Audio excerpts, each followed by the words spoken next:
Welcome to the Parenting with Impact podcast with your hosts Elaine, Taylor-Klaus, and Diane, Dempster, co-creators of ImpactParents.com, an online community, award-winning blog, and service organization helping parents all over the world to raise complex kids become capable, independent adults.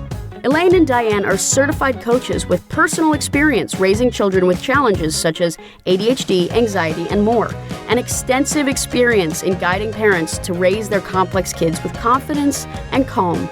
On the podcast, Elaine and Diane interview experts, bringing you cutting-edge information about your child's challenges, teach you real-life strategies to create lasting change, and demonstrate how coaching can guide you to parent your complex kids, one conversation at a time. For the essentials of Elaine and Diane's coach approach to parenting, download a free tip sheet at impactparents.com/podcast. Welcome back, everybody, to another episode of Parenting with Impact, the podcast. And I am really excited to welcome my friend and guest, Dr. Narissa Bauer. Narissa, thank you for being here. Oh, I'm so excited. Thank you for having me. Me too. A couple of years ago, you have a beautiful book club that you run. And I had the honor of having one of my books. I can't remember which one. Your most recent one. The most recent one, The Essential Guide to Raising Complex Kids. Mm-hmm. So I was super excited because when I wrote that book, I put a discussion guide for book clubs in the back of it. And I was so honored that it actually was used. So thank you for that. Yes. And thanks for being here. You have a really interesting story because you're a physician, a developmental ped turned thought leader and media sensation. So tell us a little bit about what you do with families of complex kids and how you came to be doing this work, because your journey is fascinating. Thank you. Thank you for the opportunity. Well, I would say this has been my mission since I can remember. I mean, when I was little, I wanted to be an elementary school teacher, if you didn't know that. But then when I hit college, I decided to go to medical school. And of course, it just made sense. I'm going to go into pediatrics. That's right. Where my heart is. That's where I love to be and work with the kids and the parents. And through my journey in medical school and residency, the rotations that I really enjoyed were the ones where I just got to have the time to sit and talk with families, to really partner with them and learn who they were, what their dreams were, as well as their fears and worries. Just the bread and butter of pediatrics, just following families from birth until, whenever. Continuity of care. I loved connection, relationship. Yeah. Yeah, I loved it. And one of my first mentors, Dr. Marty Stein, he wrote the premier book called Encounters with Children.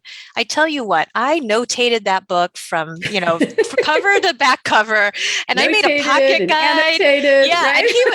And he was like, wow, this is amazing. This pocket guide, that's amazing. But I just ate it all up because I felt like this is why I became a physician. I just wanted to help families understand what's normal and how to help them in their journey in parenthood. Now, believe me, at that time, I didn't have any kids, but I love that part of medicine, the preventive, proactive. Mm-hmm. So he asked me to be his fellow. And so I did. I, had another year because my husband, my now husband, had another year of training because he was a medicine and pediatrics resident. So I did another year and just immersed myself learning from him, like how to talk with families. Wow. And what a gift. And then after that, I, said, I need to go to Seattle and get my public health degree. That's another story. But while I was there, was asked to start a foster care clinic. And I realized very quickly that I didn't know how to support these families. As a physician, I could prescribe medications, but honestly, that's not what these families needed. They needed support. They needed to know how to deal with these intense behaviors so that they didn't disrupt placement. And I quickly realized, I don't know how to do that. Yeah. And what strikes me about what you're saying is there's the details and then there's the context. Yes. And if you don't really understand the depth and nuances of the context, the details don't matter as like they're not going to help you guide you through. You can give a kid, a parent, a reward chart, but it's not going to get you anywhere if nobody understands what's motivating the behavior. That is so important. Context is everything. And I quickly realized, I'll just tell an abbreviated version. So I met my other mentor, Carolyn Webster Stratton, the developer of The Incredible Years, and learned from her. I sat in on this great 22-week parenting course where it's kids in one room, parents in another. I sat in as the only participant ever going through her program without kids. But then in the meantime, in between those sessions, she would invite me to sit in with her and her leaders and review videotapes. And so I was not only learning the curriculum, but I was learning the how to do this group. It's and I loved it. Yeah. Oh my gosh. It just was like amazing. And since then, I've been on a mission to be like, you know what? Pediatricians should know how to do this, how to talk to families about play, praise, timeout. You know, I mean, people think that we know this. Well, you know, people think teachers have an education they don't have, but doctors have an education they don't have. Like, you don't have any nutrition education, you don't get communication skills education. It's not what it's about. And yet there's this huge need. Well, and in medicine, the model is see one, do one, teach one. And unless you have kids your own, you're sort of, you know, like listening and learning as you watch other people before you, you know, what they say and what they do. So, you know, I mean, I think after that experience with Dr. Webster Stratton, we wrote a paper together on prevention of behavior problems in primary care. And then when I took my first faculty position at Indiana University, I was hired to actually run a developmental behavioral rotation and start a behavior clinic. So I worked with her to adapt what was traditionally for parents, but then to use it to teach residents in a systematic way how to actually incorporate it into well-child visits. Well, so, and I just got to share with you, and this is going back a million years or at least a decade, but I did some work as a consultant for the American Academy of Pediatrics as a parent advisor. And part of what they wanted was to give pediatricians language, specifically it was about ADHD, to talk to parents about ADHD. And I remember being so frustrated in the process because there was this really thoughtful, important, nuanced information. And I was being called upon to get it down to like 3 bullet points, no more. You know, and it's like, it's just not going to work that way. There needs to be an actual conversation here.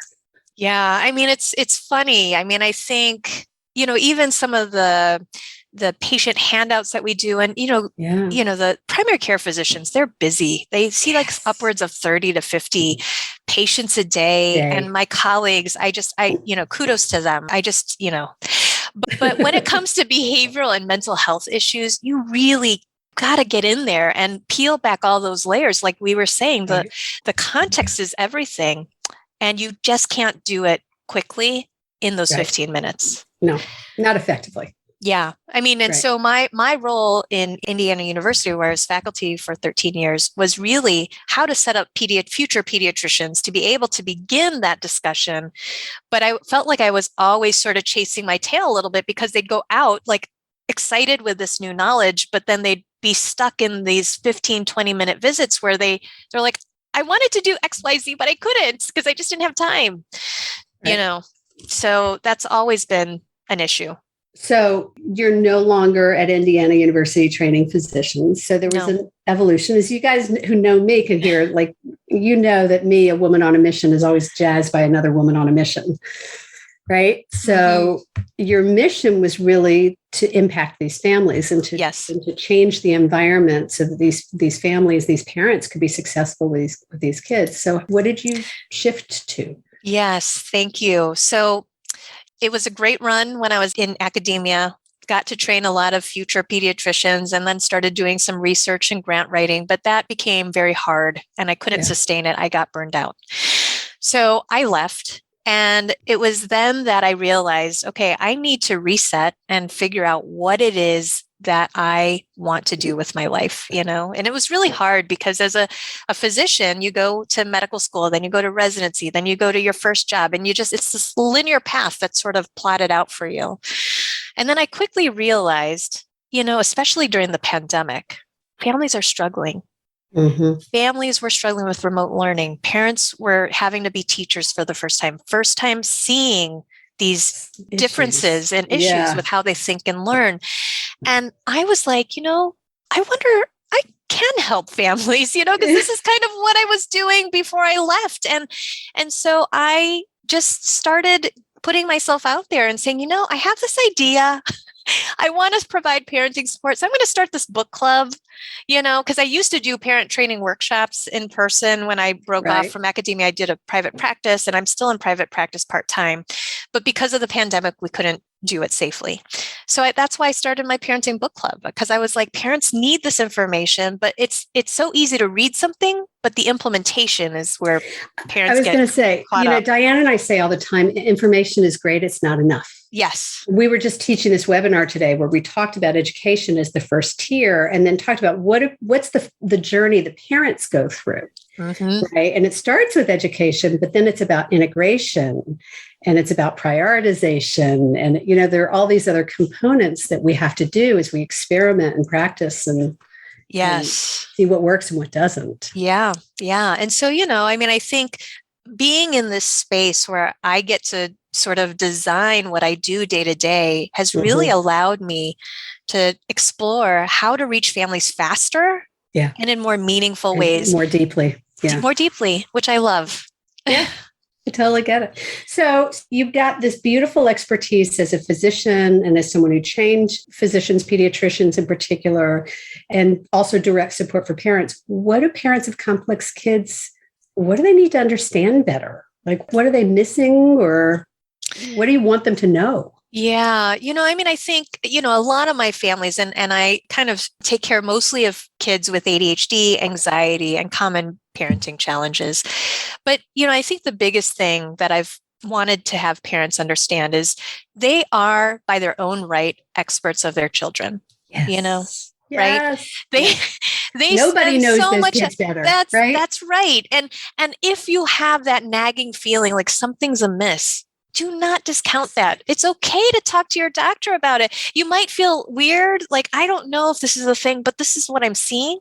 It is absolutely your right. And pediatricians love when parents bring those questions up, because that's what we're there for. We want to help support and help tease out and understand that context through our lens with our training, but we want to help you. And so you need the report, you need the information. I've been doing part of what's been on the stage for me this year in my mind a lot is the parent's role as the reporter to support the medical treatment. That if a parent's not well informed and integrated into the process, the parent can't let the physician know what they need to know.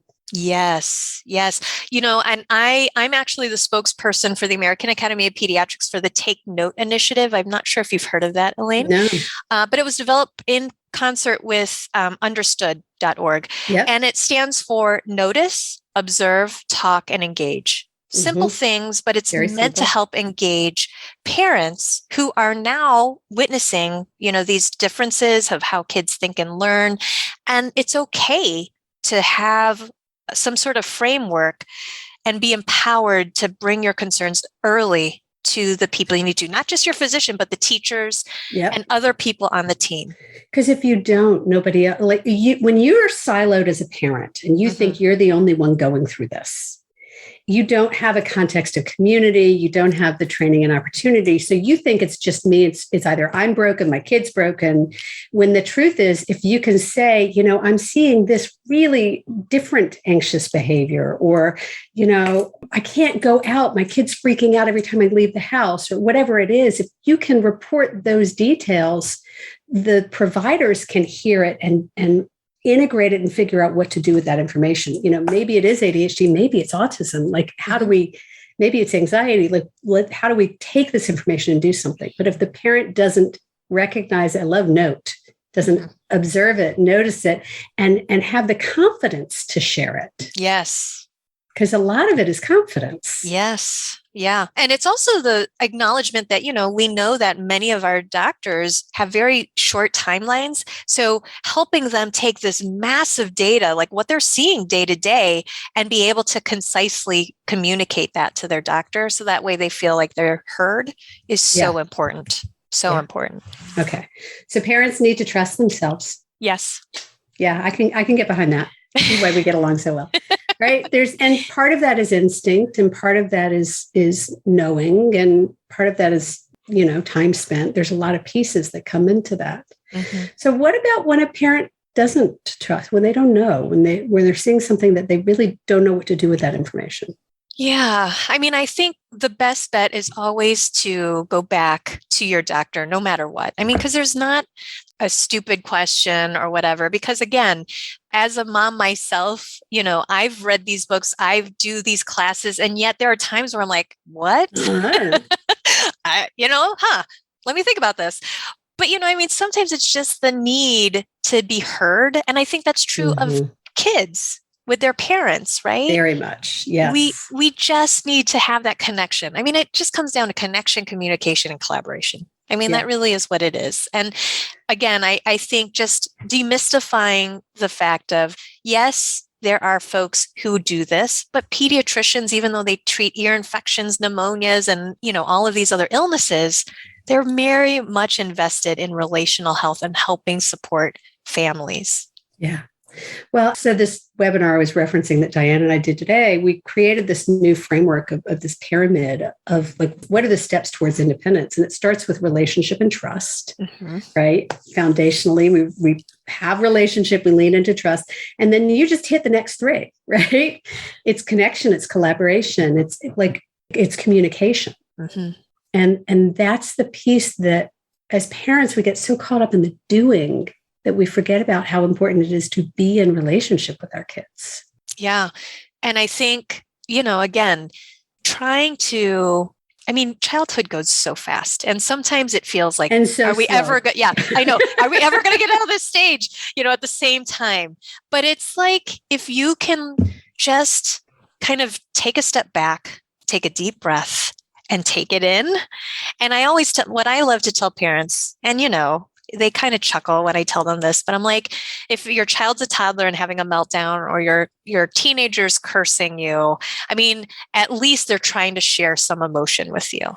They just, they are trying to tell you they need help, right? I mean, trying to tell you something. Yeah, they're trying to tell you something. And yeah, that's exactly how I say it, so let's at least say, accept that. And then how we react to that is really key. Right? Yeah. Because they don't necessarily have the ability to tell us in the moment because they're just feeling, but luckily they're still reaching out for help from us. Yeah. And if we can kind of reframe those moments so that we can kind of take a second to process and know how to meet them where they are, makes the world a difference. Yeah. So, everything you're talking about is so much in alignment with the work we do as the coach approach and what we teach. That notion of meet them where they are. Right. We often say, meet them where they are and raise the bar from there. Yes. Right? Because wherever they are is where they are, and you can want them to be someplace else, but that doesn't change the fact that wherever they are is where they are. And that can be really hard for parents who, a couple I was working with this morning, and he said to me, so we should stop saying you're 14, you should be able to be doing this by now. And I said, yeah, maybe we should change that language.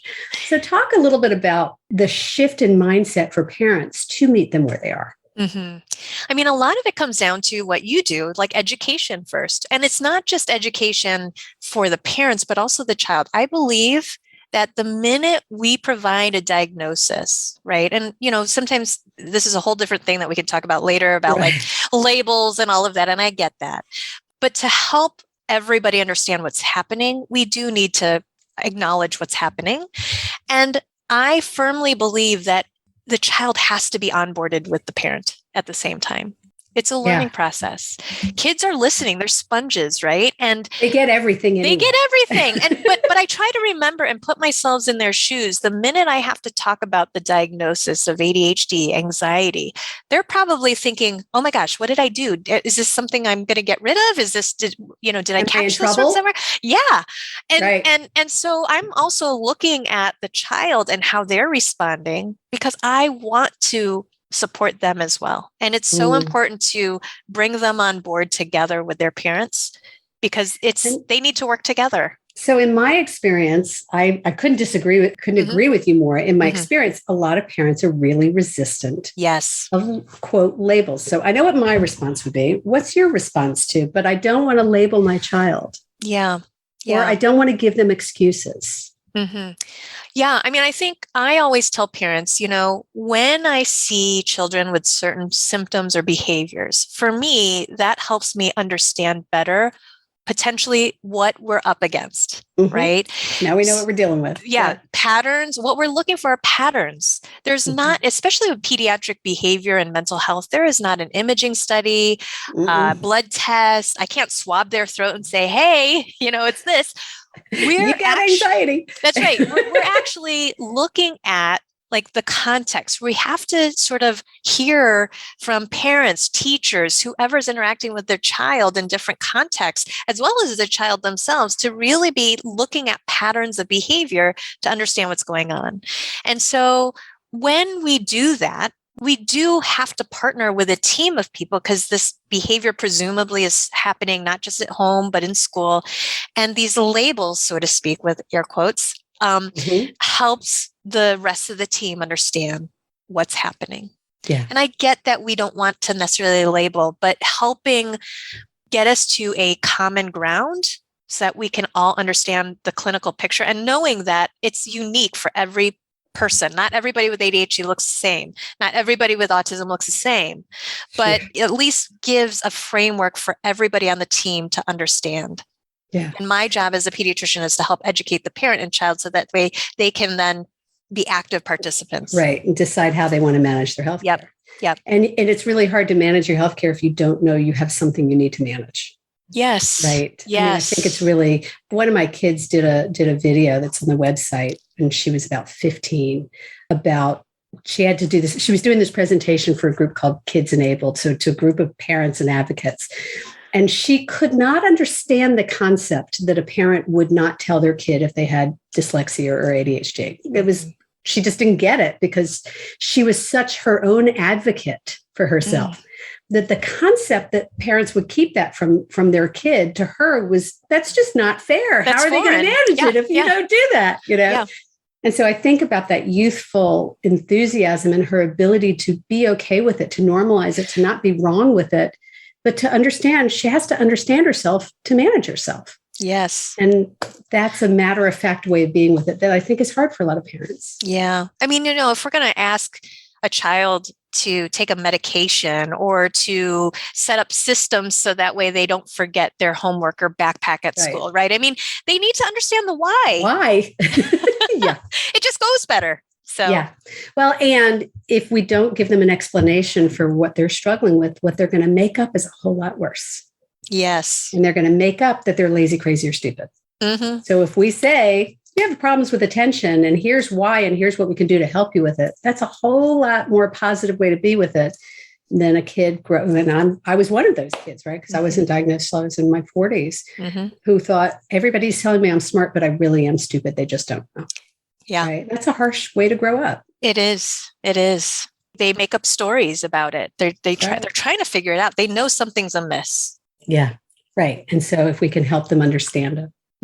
So I told you this was going to go fast, and it did. It did. I hate to have to wrap it up, but we did. How can people find out more from you or get in touch with you? Yes, thank you for that. So my website is letstalkkidshealth.org. My platform is all about engaging families, educators, providers to just talk about these things. I'm on a mission to break down the stigma around pediatric behavioral health, parenting, and family issues. Like, I want to just have people talking. That's how we're going to work together, right? So Let's Talk Kids Health, and you can go there. No, .org. .org. Let's talk kidshealth.org. Yes. And Excellent. You'll find out everything about my parenting book club, my weekly show, and then also my Teach Me ADHD course. So I look forward to connecting with everyone. Fabulous. Okay. Before we wrap, is there anything else that you'd like to share with our listeners or something you hope parents will take away from today? Yeah. So I do want to kind of just say this one more time, because when a child receives a diagnosis of ADHD, parents automatically go to medication. And they're like, oh my gosh, no. I don't want my child. And I understand that. However, when you talk with a physician about a diagnosis like ADHD, and I think that might sometimes prevent parents from talking about it to begin with. Yeah. Okay? There's so much misinformation out there. Yes. But when we say treatment, it doesn't necessarily only mean medicine. There's other things that the physician can do to help your child thrive. So behavioral therapy, parenting support, educational support, teaching kids self-care strategies, in addition to medication. And yes, medication may be indicated, oftentimes more often than not, but we have to talk about it. And again, there are so much information out there that I would hope that families will feel comfortable, first of all, voicing any concerns they have, because no concern is too small, and asking the questions so that way they can all feel comfortable charting a treatment plan moving forward. And parents and children have to be in the center of that treatment plan. Right. Mm-hmm. And I want to highlight what you're saying, because you're joining me on my soapbox, right? That medication is one of the many tools in the toolbox to treat ADHD and related conditions of executive function. Mm-hmm. And it is by far not the only tool in the toolbox. And when you add some of the other tools like behavior training for parents, it actually enhances the effectiveness of medication. Yeah. So really, parents, what I want to add to what you're saying is, parents, you are part of treatment. Yes. And understand that that's your role and that you can make a huge difference there when you step in and get the support you need. So once again, it's Let's Talk Kids Health.org. Mm-hmm. And you said there's a class that you teach, I know, on ADHD. What's it? It's called Teach Me ADHD, and it's designed and recommended for kids with ADHD ages 8 to 12. And it's on Zoom. It's accessible and convenient. Take it from home, but you're taking it with up to 12 other families. And there's a whole detective theme. You get a supply box. There's family missions that you complete. But it's my way of trying to help families get that necessary information on board together while having fun and learning about ADHD. Teach Me ADHD. Mm-hmm. Highly recommend it. I think it's a great precursor to Sanity School. Those two would go together. Yes. And so we do have to wrap, but I want to ask if you have a fun motto or quote that you'd like to share with people before we leave. Yes, I say this one a lot. So there is no such thing as a good or a bad parent. As long as you're motivated by wanting the best for your child and being able to self-reflect on that. And knowing when you need to ask for help. I mean, that's the one thing, just taking that step and realizing that, parenthood is a journey. There's going to be beautiful spots and hard spots, but you can get through it as long as you know when you need to ask for help and who you can ask for help, because it does take a village. Absolutely. And it's probably the best lifelong skill you can teach your kids. Oh, yes. How to ask for help. Yes. Yeah. Awesome. Thank you, Narissa, so much. It's a pleasure, as I knew it would be. Thank you, Elaine. And thanks, everybody, for tuning in and for listening, for making the difference that you make. Know that every day that you're doing little bits, step by step, to be conscious and be aware and be engaged as a parent, you are making a difference. Take care, everybody. See you on the next one. You've been listening to the Parenting with Impact podcast with Elaine and Diane. For more information on the Impact Parents community or to join Sanity School for Parents, please visit impactparents.com. If you like what you've heard, please share this podcast with friends who need similar guidance and subscribe wherever you listen to podcasts.